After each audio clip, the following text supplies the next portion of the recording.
Welcome to our video on the Book of Nahum.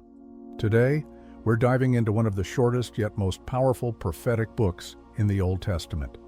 The Book of Nahum is filled with vivid imagery, God's justice, and a powerful message about the downfall of an ancient empire. But who was Nahum? Why did God choose to send him to deliver such a strong message? And what does this ancient prophecy mean for us today? The Book of Nahum is traditionally attributed to a prophet named Nahum. He is believed to have lived around 650 to 612 BC, during the time when the Assyrian Empire was at its peak of power and cruelty.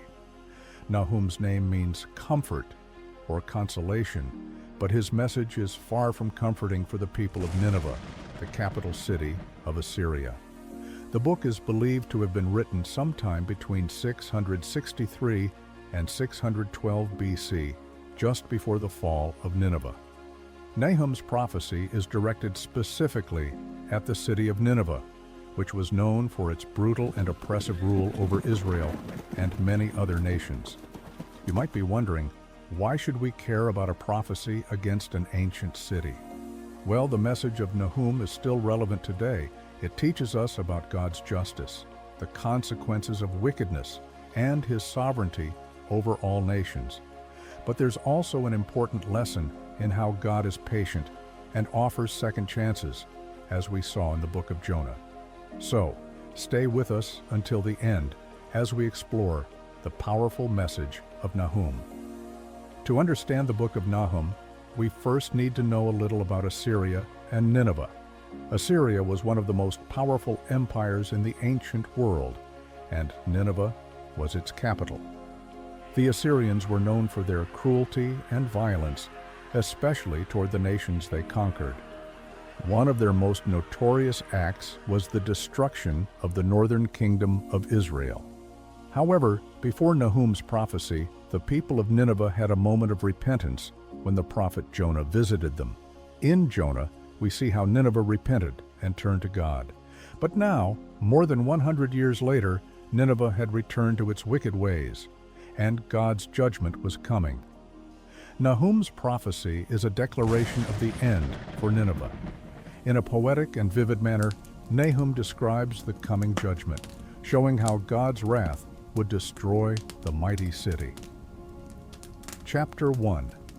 The Majesty and Power of God. The book of Nahum begins with a powerful and poetic description of God. Nahum starts by highlighting God's nature. He is a jealous and avenging God. This jealousy doesn't mean the same as human jealousy, where one feels threatened by another. Instead, it means that God is passionate about His people and His holiness. He desires to protect them from evil and will act against injustice. Nahum tells us that God is slow to anger, but His anger is not to be taken lightly. When God's anger is stirred, it is a force to be reckoned with. Nahum goes on to describe God's ability to control nature itself. He paints a picture of a God so powerful that He can command the mountains to quake, the hills to melt, and the earth to tremble at His presence. This imagery shows us that God is not bound by the natural world. He has the power to shape it as He wills. But while God is powerful and just, He is also a refuge for those who trust in Him. Nahum contrasts God's wrath against Nineveh with His comfort for those who turn to Him. Nahum gives a message of hope to the people of Judah, telling them that God will be their refuge in times of trouble, especially when facing the powerful Assyrian Empire. This opening chapter sets the tone for the rest of the book by reminding us of God's unmatched power and His role as both a judge and protector. It reassures us that no matter how strong or oppressive the forces of evil may seem, God's authority is greater. Chapter 2. The Fall of Nineveh. In Chapter 2, Nahum shifts from describing God's character to focusing on the downfall of Nineveh. Nineveh had been the powerhouse of the ancient world, but Nahum's prophecy makes it clear that its end is near. The Assyrian Empire had dominated much of the known world, including Israel, through cruelty, violence, and terror. But now Nahum speaks of Nineveh's imminent destruction. Nahum uses vivid and dramatic imagery to describe how the city will fall. He talks about the siege of Nineveh, the mighty walls of the city being broken, and the once proud and powerful nation being reduced to rubble. He compares the Assyrian warriors to lions, fierce and powerful, but now they are overwhelmed and they flee in terror. This reversal is a striking image. The once feared empire now powerless and vulnerable. One of the key messages in this chapter is that Nineveh will not be able to defend itself. Nahum speaks of the gates being burned and the leaders being powerless. The city will be overrun by enemies, and it will be stripped of its wealth and resources. The lion's den will be emptied, leaving only destruction behind. Nahum shows how the great pride of Nineveh will be brought low. At the same time, Nahum's message emphasizes that this is not just a political or military defeat, it is a divine judgment. God is not only using human instruments to bring down Nineveh, it is His hand that will be behind their downfall.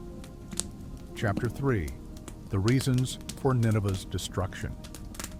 In Chapter 3, Nahum makes it clear why Nineveh is facing such a terrible fate. Nineveh's sin is not just a matter of political greed, it is a deeper issue of violence, exploitation, and idolatry. Nahum paints a disturbing picture of the city. Its streets are soaked in the blood of its victims, and the people's lust for power and riches has led them to enslave and oppress others.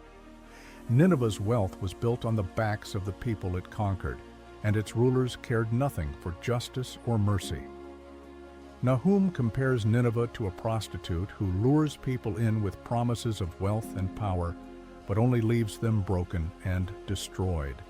He condemns the city for its deceitful practices, for using its might to crush others, and for its reliance on false gods.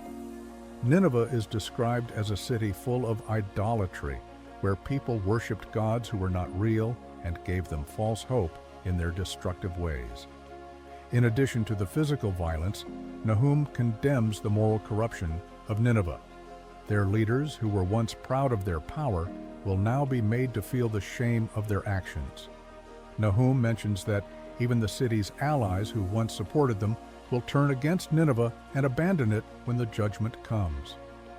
This chapter shows that Nineveh's fall is not just the result of military might, but of their spiritual corruption and disregard for God's commands. Nahum also highlights the ironic fate of Nineveh's rulers. They who once were feared by many nations will now experience the same kind of terror they once inflicted on others. The proud Assyrian warriors who once stormed other nations in battle will now flee from their enemies in fear. Nahum says that even their strongest fighters will be powerless when faced with God's wrath. So, what does the Book of Nahum teach us today? First, it shows us that God is just. Nahum's prophecy reminds us that God sees the evil in the world and will ultimately hold people accountable for their actions. It's easy to look at the injustice in the world and wonder why it seems to go unpunished. But Nahum assures us that God will bring justice in His time, even if it takes a while. Second, Nahum emphasizes God's sovereignty over all nations. No matter how powerful a nation or empire may seem, it is God who is in control. Just as Nineveh's might came to an end, so too can any empire or leader who turns against God's ways. Lastly, Nahum reminds us of the consequences of sin. Nineveh's downfall was not an accident, it was the result of their persistent wickedness. This serves as a warning to all of us, not just on a national scale, but also in our own personal lives. God desires justice, righteousness, and mercy, and He calls us to live in accordance with His will. In conclusion, the Book of Nahum is a reminder of both God's justice and His mercy. It is a call for us to live rightly and to trust in His protection. God is a refuge for those who seek Him, and His judgment will come against those who refuse to turn from evil. So, what has the story of Nahum taught you? How does this message about God's justice and His judgment apply to your life today? Let me know in the comments below. And if you found something meaningful in this video, don't forget to like, subscribe, and hit the notification bell to stay updated with our future content. Thanks for watching.